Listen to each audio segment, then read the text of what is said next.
Hello, everyone. Welcome. It's Alan Schimmel from Techstrong, and you're watching another Techstrong Learning webcast. I'm really thrilled to be here with you all today. This is a great edition of a webcast. It's part of our ongoing series. It's part of our partnership with the good folks at AWS and some of their key partners. We're actually going to be featuring a key partner today of AWS, Cognizant. We'll get more into that in a second as we talk about charting an enhanced path to transformation, an approach to migrating VMware to AWS Cloud Native Services. Of course, it is a hot topic in tech today as due to licensing changes, technology changes, transformation pressures. People are looking at what does it look like to migrate, perhaps off of an on-prem or private cloud VMware type of deployment into the AWS Cloud Native infrastructure.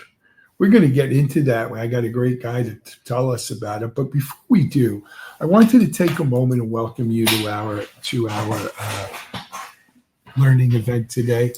And, we've got two people, we've got some slides. We know you don't like to watch talking heads and slides, either do I. But it's up to you out here to make this the best learning event it can be for you. And how you do that is by interacting with our guest and myself. How do you interact with us? Well, for most of you, it's going to be on the big marker communications interface on the right side of your browser screen. BigMark is the webinar platform we use. I like it. You don't need any plugins or anything. It goes right in. And this communication panel is great. For most of you, predominantly, you're going to use the chat. And in that right-hand communication panel, chat should be in black. Underneath that, you've got public and private chat. Please don't, if you have a friend on here, you want to talk on the private chat, do that. But don't use it to reach out to strangers and ask them if they've been here often or anything like that. Do use the public chat, though, to ask us questions, comment, and here tell us where you're from. Mohammed is already logged on and said greetings from Malaysia. Right back at you, Mohammed, and thanks for joining us. I imagine it's damn near the middle of the night there or late in the evening. So thank you for staying up late with us. I myself am up in sunny Boca Raton, Florida today, where it's 80 degrees and sunny. So, I've been on the internet now damn near 30 years, and it still kind of gets me giggly when I see where people log in from all over the world to come, listen to us do a webinar here. We've got Kabir from Philadelphia. Welcome. Take a moment. Let's make sure you guys all know how to use your chat. Come on here. Tell us where you're from. Say hello. But once we get going, I'd like you to use that chat to ask questions, comments. Give us your thoughts on this subject. It's a fascinating subject. Now, if there's a particular question that you'd like to ask our guest, John Cupid, or I, use next door to chat. It says Q&A. Click on the Q&A, put it in there. I'll see it. I'll see the chat as well. And we'll try to raise that as quick as we can and get you an answer or comment back on it. So thank you very much for doing that. That's how you use it. I see a bunch of you already logging in, telling us where you're from. India is a big country, guys. Ravi, Deepika, we're in India. Mumbai, Bangalore, there's Pune, there's a lot to India. It's like saying I'm in the US. Snowy Lansing, Michigan. Lawrence, I don't envy you there, man. Anyway, let me introduce you to my co-host for today, and he's our resident expert from Cognizant. His name is John Cupid. John is doing us a really big solid here. He's on the road in Las Vegas, and he's up in his hotel room. It's pretty early in Vegas still. So, John, much appreciated coming on here early for you on the road. I know it's not the easiest thing always, but I appreciate you coming on. No, thank you very much. I really appreciate you staging this seminar for us today. So really looking forward to walking through our approach and answering whatever questions our audience may pose to us today. Absolutely.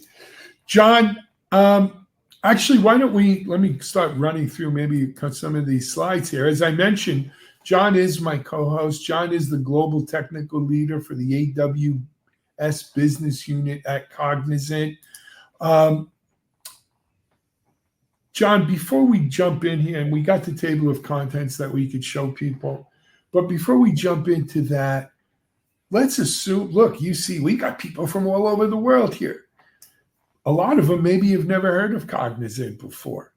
If you wouldn't mind, maybe we could start there with a little about Cognizant and even a little about your background. Certainly. My background, I'm based in Plano, Texas. I came to Cognizant from AWS. Prior to that, I was a global CTO for Huawei based in Shenzhen, China. I've been in the industry for approximately 41 years. I have had 10 years at Cisco Systems, at IBM, at Brocade, Fujitsu, most of the large IT entities across the world. With regards to Cognizant, started off as the IT organization of Dun & Bradstreet many years ago, and has now grown to a global system integrator of over 330,000 employees. It is one of the leading global system integrators, particularly in the life sciences and banking, financial services, and insurance industries. With our recent acquisition of Belcan, we're also now moving into the public sector space, as well as the aerospace and defense industry segments as well. We have maintained a 14-year partnership with AWS, now going on 15 years, where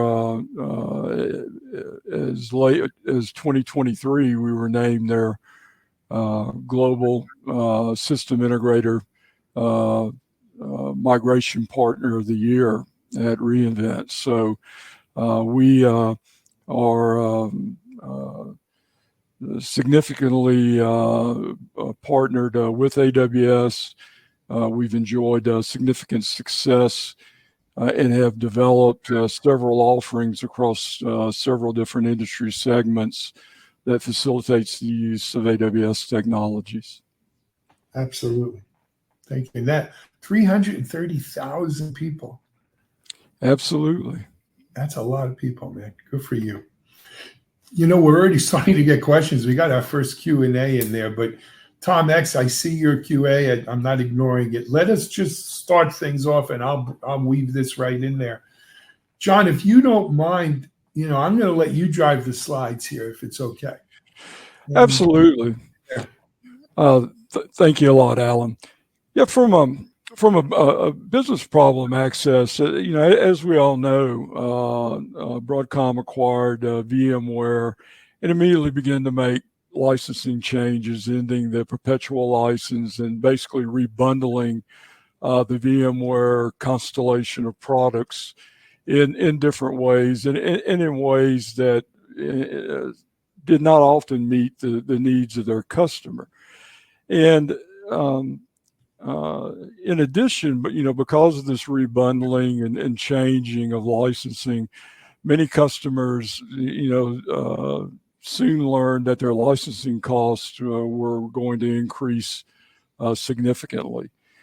We started working with AWS, to identify some of the key business drivers that prevented customers from migrating off of VMware.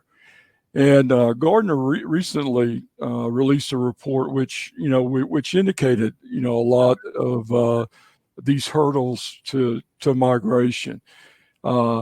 Many of them involved the amount of the time and detail it took to actually successfully drive a migration off of VMware to a hyperscaler.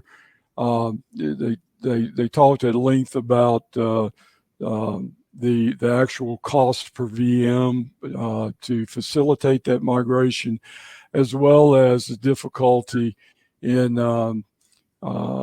during the migration process of getting all the VMware tools off of those application stacks during the migration process. So in conjunction with AWS, we basically developed a process to help address some of those issues. Because if you look at doing manual integration or manual migration, it leads to higher costs, significantly greater risks, and bigger headaches. And what we find is that the customer often overpays and is at higher risk during the context of that migration.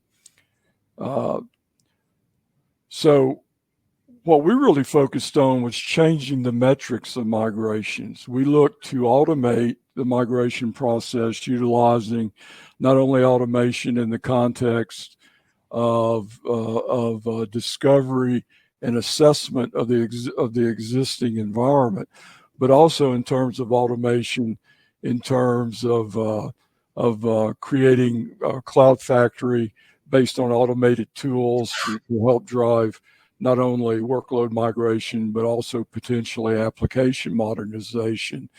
And then also to help reduce cloud infrastructure spend by right-sizing the hyperscaler environment.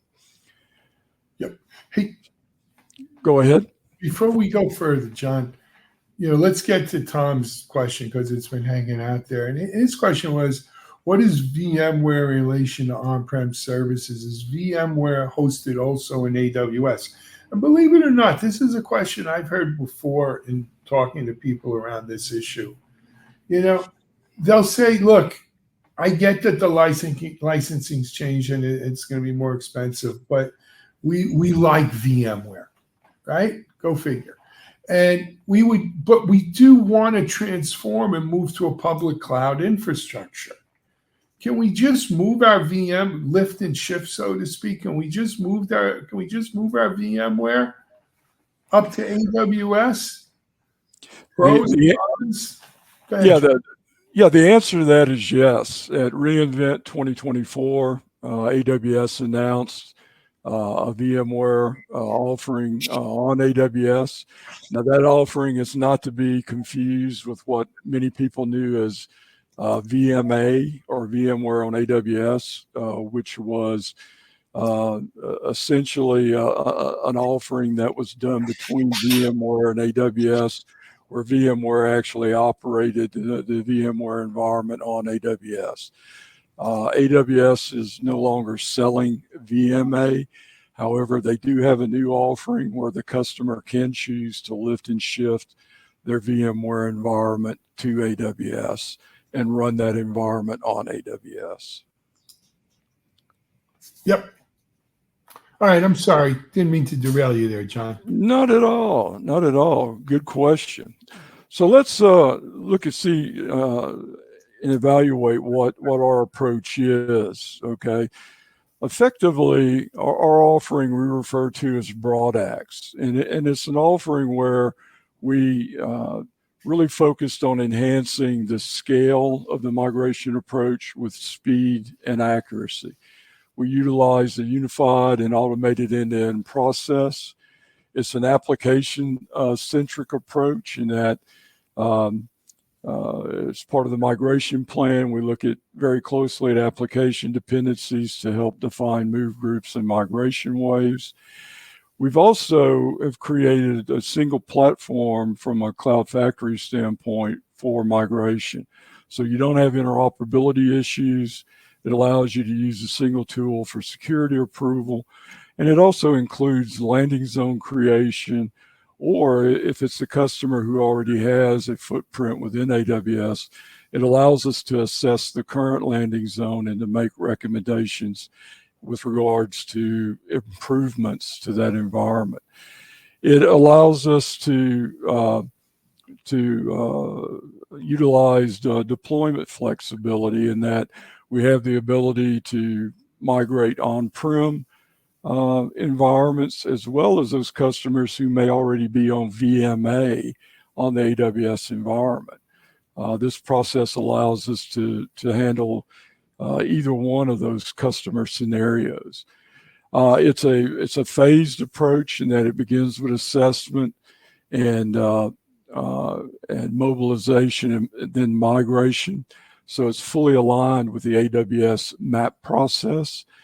And it's very much a cloud factory model in helping identify move groups, migration waves, doing the landing zone creation, and also driving infrastructure as code generation as well with one of our tools that we've developed in-house. The process is also fully supports the AWS well-architected framework as well, which we feel is very critical in building the correct environment for those customers. So when you look at the process, essentially we're using several different funding mechanisms from AWS to help lower the cost, because one of the key inhibitors to migration is the lack of budget to actually drive that migration from on-prem VMware, for instance, to AWS. So we have several different incentive programs that we can utilize, whether it be the MAP program or the Migration Acceleration Program, the VMware Migration Accelerator, or the VMware Migration Platform. All of these allow us to drive significant business value, both through the incentives as well as the process.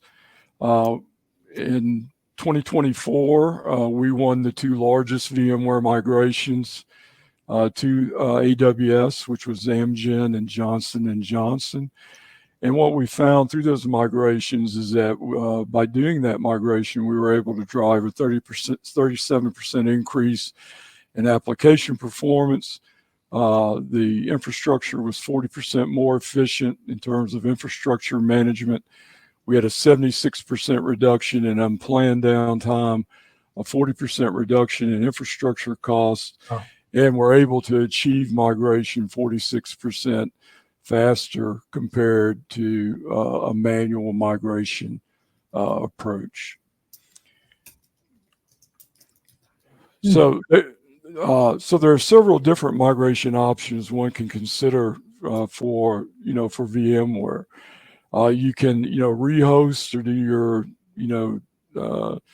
significant or your lift and shift, which tends to have a very low investment, fast return on investment with some cloud benefits. You can re-platform to containers running on EKS.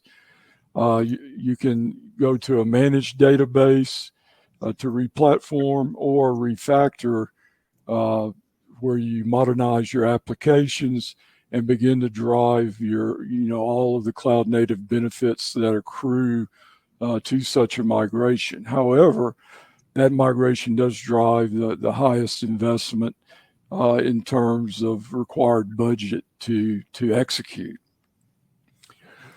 So the modernization pathways on AWS, I'm not going to walk through these block by block due to time limitations. Go ahead. John, I'm sorry. Travis has a really good question. Count on our audience to cut right to the chase. Travis says, isn't migration to AWS going to be cost and effort prohibitive? Because that's exactly why Broadcom thought they could increase license costs by more than 3x. It is not cost prohibitive because of the tooling we've developed internally and with our partners to accelerate the migration, and more importantly, to accelerate the assessment of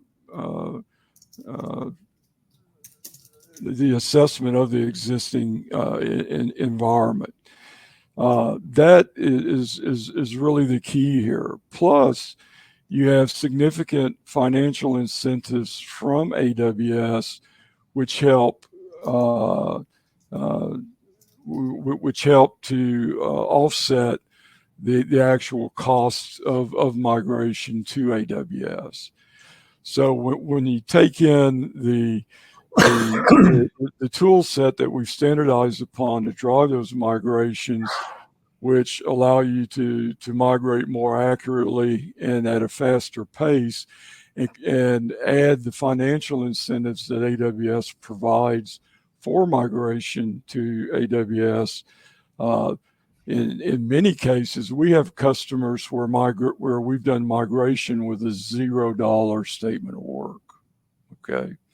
In other words, we were able to achieve the migration, and the financial incentives provided to us fully covered the cost of the migration. Now, let me, please don't walk away thinking that all migrations are going to be $0, because that is not the case. But in the world of unicorns and rainbows, it might be, John. Well, we have several customers where we've been able to achieve $0 migration for them. So through the incentives and through our ability to accelerate the migration process. So the financial implications of migration are not necessarily the blocker to migration that Broadcom thought they would be. I got another point here from Arcady. And again, count on our audience, man. They are wired in and plugged in. He says that as of April 30th of last year, VMware Cloud on AWS is no longer resold by AWS or its channel. Is that the VMA you were talking about? That is the VMA. That is correct. At reInvent in December of 2024, AWS announced the fact that it would be supporting VMware on AWS. The key difference between the two offerings is that VMA was actually managed and ran by VMware. They had system engineers who actually ran those workloads for customers on AWS infrastructure. This new offering that AWS is providing, the customer manages the VMware workloads, but they are deployed on AWS infrastructure. Got it. All right. So from a migration motion, utilizing, automated tools, what we felt that was very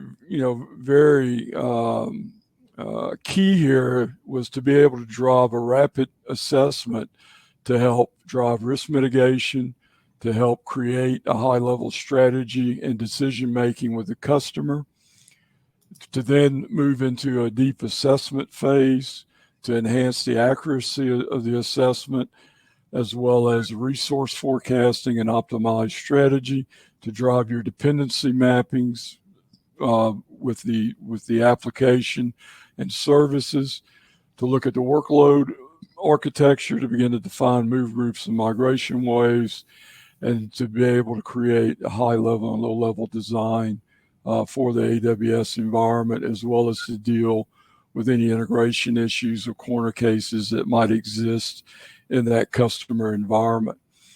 And then from the Cloud Factory standpoint, orchestration becomes the really critical aspect of this in terms of acceleration, being able to drive a factory model to migrate at scale, where we're talking about thousands of virtual machines, to be able to right size and save resources in the context of the migration, utilizing infrastructure code, either the creation or the enhancement of existing landing zones, and then to drive install scripts that can be done either utilizing Ansible, PowerShell, Python, or Helm charts. And then, based on the standards, both from an infrastructure and security aspect that customer desires to drive in that environment, to be able to ensure policy compliance as those workloads are migrated to the AWS environment.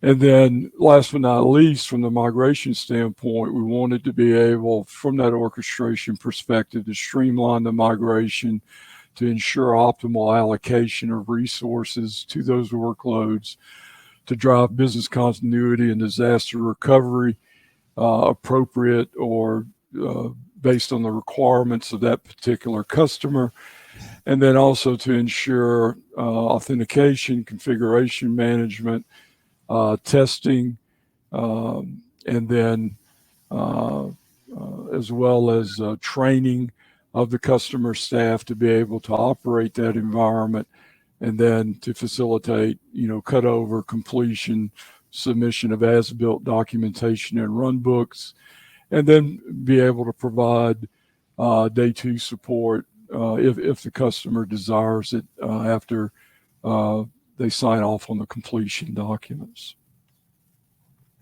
Excellent. So from a tools landscape, again, I apologize for an eye chart, but this kind of gives you an ideal of all the different tools that we have integrated into our into our approach, and that we utilize in the context of the migration. From a database tools and accelerators standpoint, we obviously utilize the standard AWS tools, whether it be data migration service or schema conversion tool. We've also have built a data validation tool that we refer to as DVS. We also have created a database migration factory, which allows us to automate the migration planning. It allows us to discover the existing databases out there, to be able to right size them for migration to the AWS environment, to be able to minimize the time required for ongoing migration and replication. For those situations where the customer wants to switch to a AWS cloud native database, it allows us to convert the database schema from one database engine to another. And more importantly, it provides us with a significant amount of time and cost reduction. We find the average reduction, approximately a 40% timeline reduction with regards to migrating databases, which provides a 30% cost reduction. And it also allows us to improve the quality and reduce risk, as well as issues, through enabling a repeatable process, a process which is automated and fully monitored end to end, and the use of our dedicated database experts that we have within Cognizant. So these next few slides, I provide them because I know that a lot of individuals here are technology focused, and really want to understand what we're doing more, particularly with our infrastructure as code generator and things of that nature. So essentially the IAC generator allows us to access it from anywhere. So that allows us to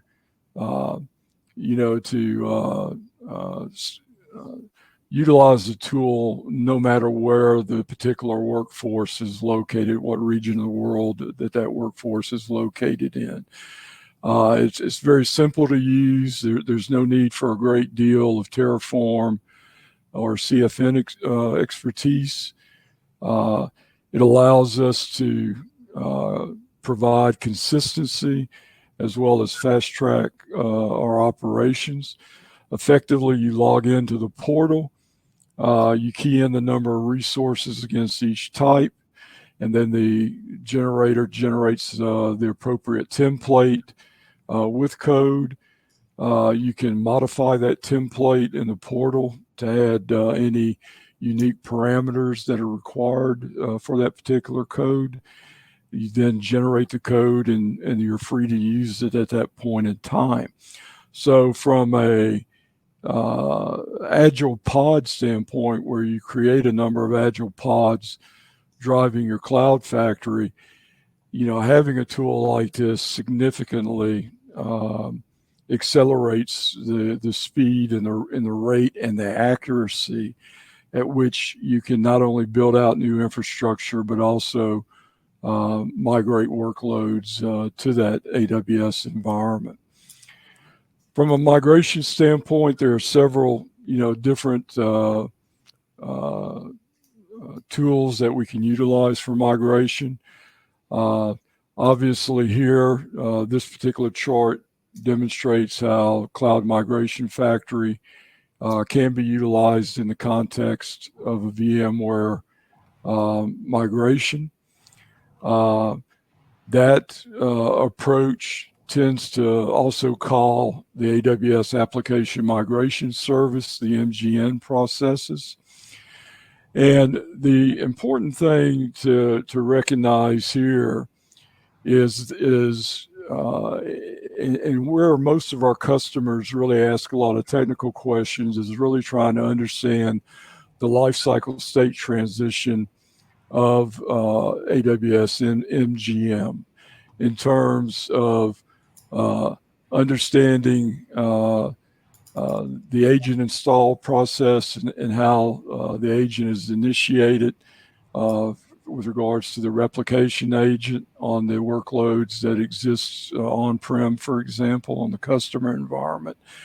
How MGN then launches test instances to ensure that those test instances work. The tests are executed.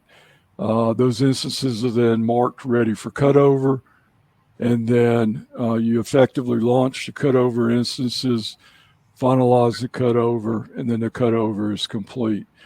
So being able to understand that lifecycle state transition and being able to understand what occurs at every step of that state transition is very critical to give your customer confidence that you actually know what you're doing. And because when you start talking about automating these processes, you can't just go in there with smoke and mirrors. Customers want to know what precisely is happening at each state change of that automated process. So that's why I included this data in this presentation, because when you present to customers, you're going to find out that you're going to get a lot of questions around the automation process and what the state transition parameters are in that automated process. So, John, we've got a question around that right here. Martin asked, where are your automation tools homemade, or did you use other tools too? Does AWS have their tools that you're using for this? Arcady seems to have a link. Arcady, if you wouldn't mind putting that in the main chat, maybe. Yeah, let's go back to the tool landscape. What we've done is that these are basically the set of tools that we're utilizing for each portion of our cloud migration process to AWS. What we have done is that we have integrated these tools. Some of them are AWS native tools. Some of them are third-party tools. We have, effectively integrated those tools into our cloud factory so that from a migration standpoint, the cloud factory looks as if it's one integrated platform, but it's a platform that utilizes a whole host of different tools. A lot of times, the customer may actually dictate to us, which tool they would like for us to use. So that's why this particular tools landscape looks like an eye chart, because over the course of time, we've taken the steps not only to build our own tools in-house, but also to integrate third-party tools as well as tools from AWS into that platform to be able to take advantage of them in the context of a migration. It's great, John. I didn't mean to throw you off here. I know we went backwards, but No, not at all. Good questions. Now, one other part, well, we've got two other partners that we utilize for VMware migration. We utilize Matilda Cloud to effectively it provides us with a very quick way of doing rehosting on AWS. And it provides an end-to-end flow, which allows us to very rapidly remove all of the existing VMware tools, as well as sensors that may already be integrated in those workloads. So this gives us a way of being able to very rapidly facilitate rehosting of VMware workloads on AWS. Again, I'm not, for database migration, we predominantly utilize either DMS or SCT, but we also utilize some of the other tools that I talked about earlier, particularly for validation of data across that environment. And then from a testing standpoint, we also utilize what we refer to as dev space, which is our developed module to facilitate continuous performance and vulnerability testing, both from a end-to-end testing perspective, as well as from a security testing standpoint. Now, I think it's important, again, to kind of reiterate, what some of the major customer blockers are with regards to migration AWS native services. First and foremost is the licensing costs, particularly Windows Server and storage costs, the lack of AWS skills that may be present within the customer environment. One of the ways that we work around that is that we do provide training for the customers, and we also have a managed services environment where we manage the AWS environment after the migration is complete. So there are a couple of different ways that we address that blocker. The no time, no budget to migrate, the incentives, as well as our ability to accelerate the time frame and reduce the resources required to facilitate the migration, addresses that blocker. And then when we look at migration costs, there's a belief out there that the majority of those workloads will need to be rehosted. And what I'm here to tell you is that we have found that the amount of workloads that require to be rehosted is much lower than what we initially anticipated. So for those reasons, we feel that the BroadX offering addresses all of those key hurdles to migration. It addresses speed to business value. It provides immediate impact. It utilizes a process that is a proven way of working. We've used this process for two of the largest VMware migrations to AWS, involving thousands of virtual machines, many different applications. And we are very confident that we have embedded very high performance in our cloud factory, and that it's aligned to a very modern and automated way of working. We have a very sustainable operating cost in that our commercial model, we're driving cloud factory at scale We're delivering our value to our customers via right-shored, right-sized, and readily expandable squads of resources. We have committed over the last 2 years to a relentless focus on automation. And this not only applies to our VMware offering, it applies to most, if not all, of our different migration offerings that Cognizant provides to AWS. We've have aggressively invested in and driven Cloud Factory efficiency to drive reusable blueprints. We've worked with our AWS Alliance and have created literally 80 to 90 reusable blueprints, as well as the ability to drive catalog self-service capabilities. And when it comes to AWS, we are experts. We have well over 17,000 resources across the company that have been trained and certified on AWS.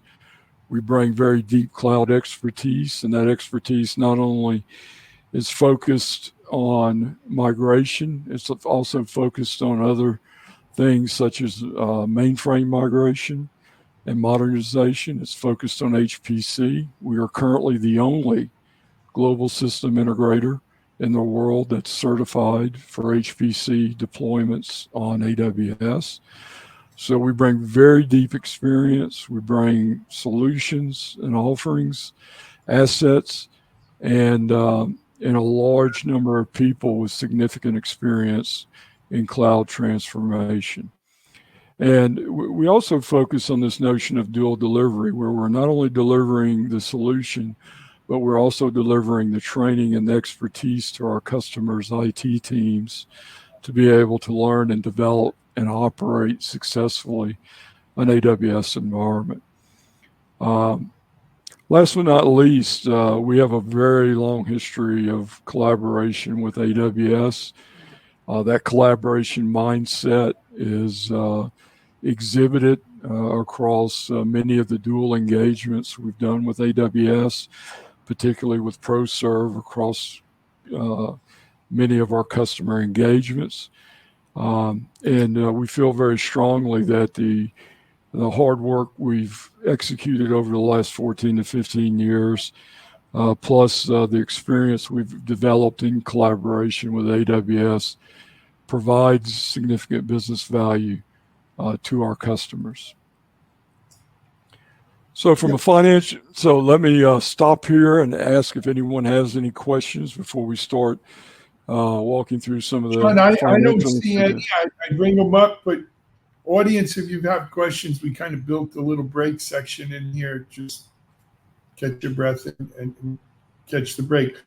You know, John, one of the things and we might talk about it in future slides, is, you know, in spite of Satya Nadella saying SaaS is dead, some people still like to run a managed service, software as a service.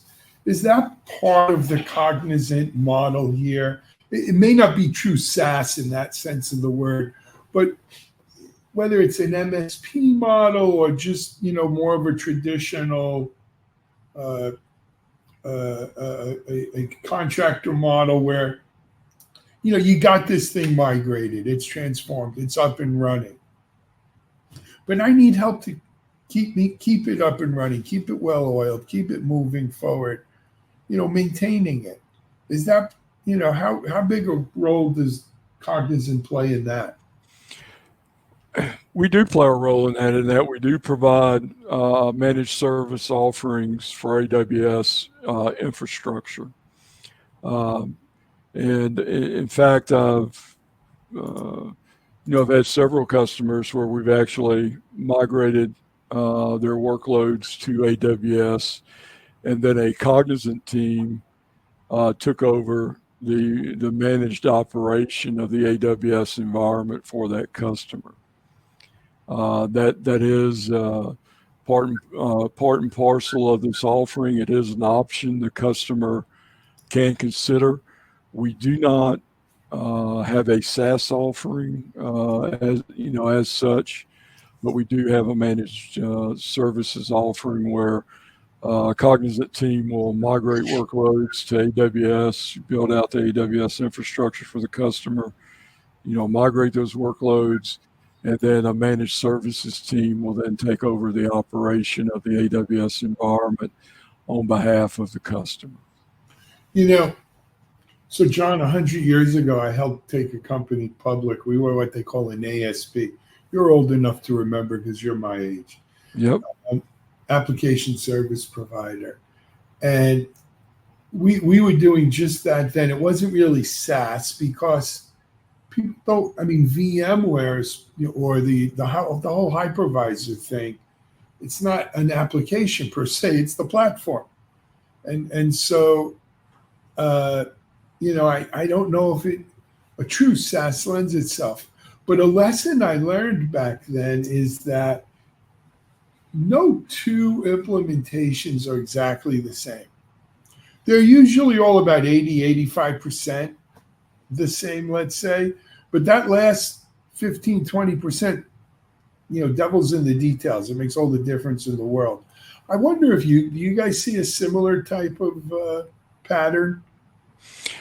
Yeah, absolutely, and particularly with applications like SAP, for example, because we support the SAP Rise Plus offering on AWS, and what I find, I call it's another example of the 80-20 rule, in that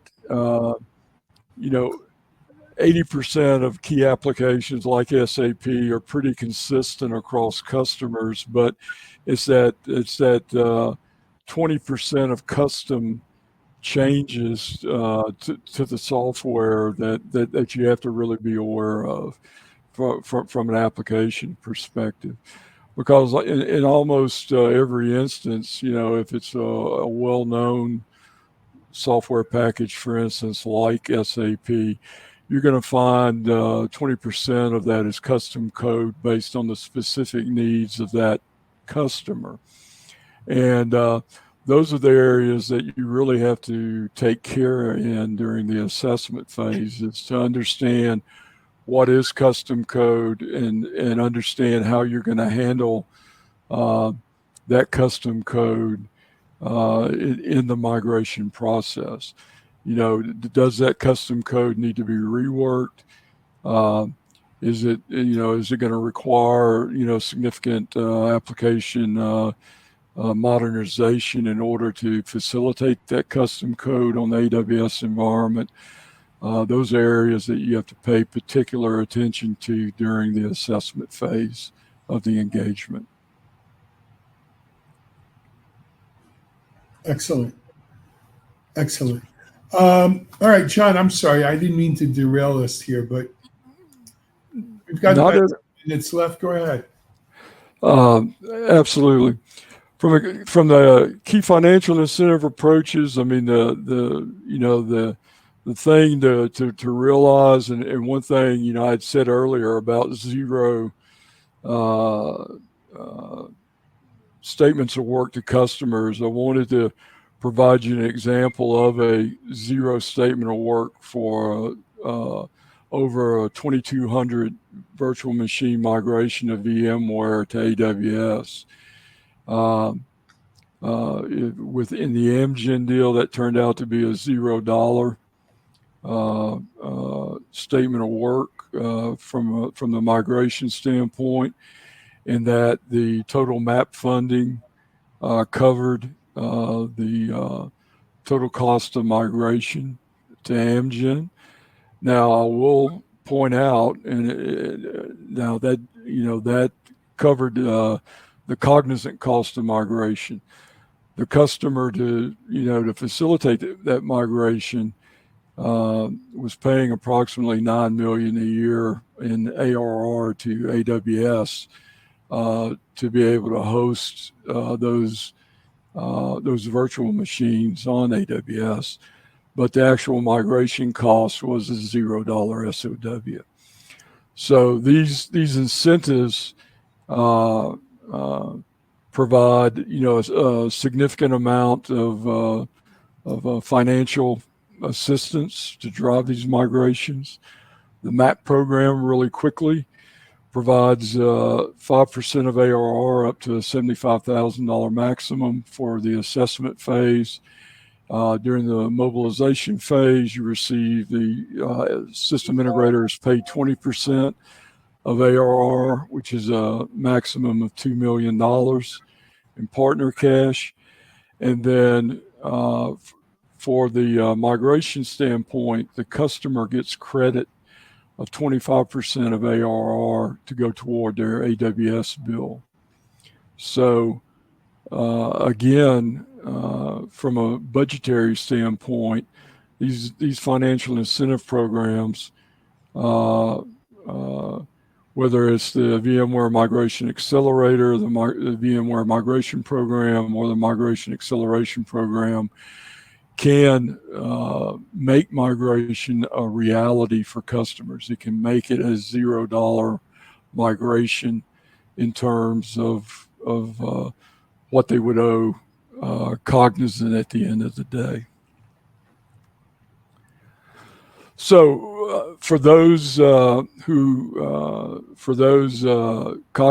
CPs, CRMs, and SLSs who are looking to take advantage of Heirloom and River Meadow as a migration tool, AWS is also paying the costs for these tools. So these tools can be utilized by Cognizant at $0.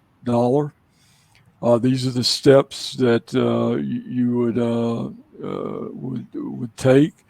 I strongly recommend that you work with the AWS Business Group to be able to drive the intake form to ensure that it's done properly. And you're not obligated to use either Heirloom or River Meadow, but there are migration situations where either tool could be the optimum tool to really accelerate migration of VMware workloads. And it should certainly be considered and taken advantage of.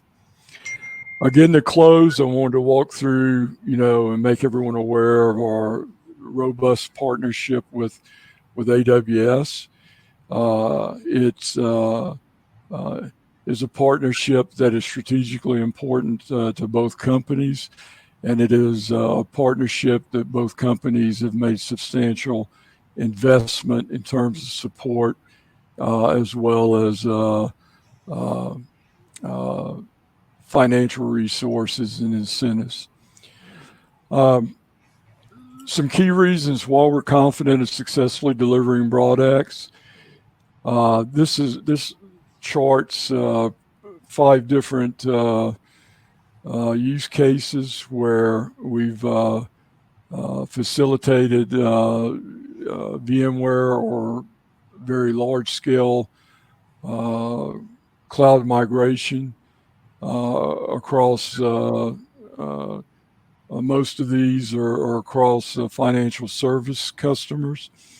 I highlight, in this case, financial services customers because typically they tend to be the most conservative about driving migrations. And, we were able to differentiate our process as well as our ability to mitigate risk to win and successfully execute all of these large-scale application and data migrations to AWS. Hey, John, if I could stop, I got one more. I apologize. I know we want to wrap up. Martin wanted to ask if you guys ever used Concerto for some of the projects you worked on here in the migrations. Familiar? I am familiar with Concerto. I am not aware of us actually using it on a migration project, but I am aware of it. I have evaluated it, and the tool set that we have, as illustrated by that Tools 2.0 slide, is significantly, it's a very enhanced tool set.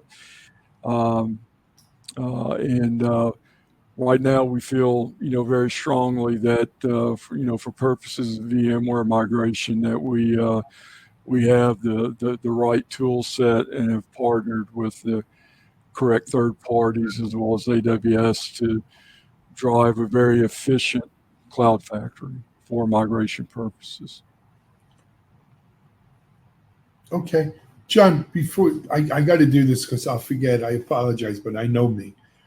Before we go any further, hey, Tip, our back end engineer, has been kind enough to put into the chat for everyone. There's a ton of slides. There's actually 38 slides in this presentation. John's at 35. We got one or two to close it out. But there were slides we didn't go into that have a lot of great information as well. If you guys want to download the slides and at your leisure, take a look at them, please do so. Tip K is our engineer here. She's put it on the chat for you. And I also mentioned that the only way we get these learning events to be better is through your feedback. So if you can take it, even doesn't even take a minute, but take a moment to complete our survey so we know what you like and dislike, and we can hopefully give you more of what you like. John, take us home. Absolutely. Last but not least, for those of you who might question, the scalability of our cloud migration process, we actually facilitated a data center exit for 3M, which involved well over 12,000 virtual machines. We were, able to reduce, their total cost of ownership on AWS by about 30%, saved them over $2 million year over year in database licensing cost savings. And more importantly, we're able to achieve this in approximately 27 months together, altogether. So that's one of the key reasons why we are so confident on our ability to be able to handle any major migration, whether it involves VMware or any other set of applications to AWS. So some key lessons learned, and then these are some things you should think through as you're considering your migrations. Project governance is really critical with these types of large-scale migrations. And you need to put emphasis on continuous visibility, particularly on your Scrum teams, monitoring their efforts, and then closely controlling your deliverables, timelines, and costs. You've got to have open and transparent communication channels, particularly in situations where the customer may be using multiple partners. For instance, we've done some migrations where we've actually done the migration, but another partner was chosen to do the application modernization. So you've got to very early on establish communications to ensure that everyone knows what everyone else is doing and what's going on. That means you've got to clearly define the roles and responsibilities of each partner involved in the project by using well-documented RACI. You've got to devote sufficient time to develop a comprehensive migration plan. We refer to it as a migration MOP, or method of procedure, which encompasses all aspects of the project. And that should include your assessment findings, your timelines, your resource allocations, as well as your potential risks and remediation strategies. Too many times I find that customers have tried these migrations on their own, and they failed because they got to a point that they didn't think about or significantly assess. Like, for instance, how to deal with custom code in a migration effort. Those are the real killers here. So you've got to devote sufficient time to that, and you've got to, you got to have expertise on the team doing that, who have done enough of these to know where the bodies are buried at, where the gotchas are located. And then last but not least, you've got to ensure that everyone adheres to the project security policies, including data security and compliance regulations. A lot of times people get caught up in timelines and they forget basic security policies when they're trying to migrate data over to the environment. That's a huge no-no for me. I'd rather take the delay than violate a customer's security policies by trying to cut a corner on how I migrate data to the AWS environment. So with that, I'd like to thank all of you today for joining us. I hope, I apologize that we didn't get to cover each and every slide in detail, but that's one reason why I'm providing you with the slides. Feel free, if you have any questions afterwards, please, can they send those questions to you or can they email them directly to me, Alan? They could send them directly to you if you'd like. Sure. I think your contact was in there, but so John, we're serious about people's time. We're a minute over the top of the hour. I got to wrap. But okay. Hey, man, great presentation. Keep up the great work at Cognizant. Many people have on here have, said excellent session. Thank you. Thank you for attending. And John, as I told you when we first started, these sessions are as good as the audience is. So this was a great audience. So thank you all very much. Until next time, this is Alan Schimmel for Techstrong, for AWS, and for Cognizant. Thanks for being with us today, everyone. We're out of here.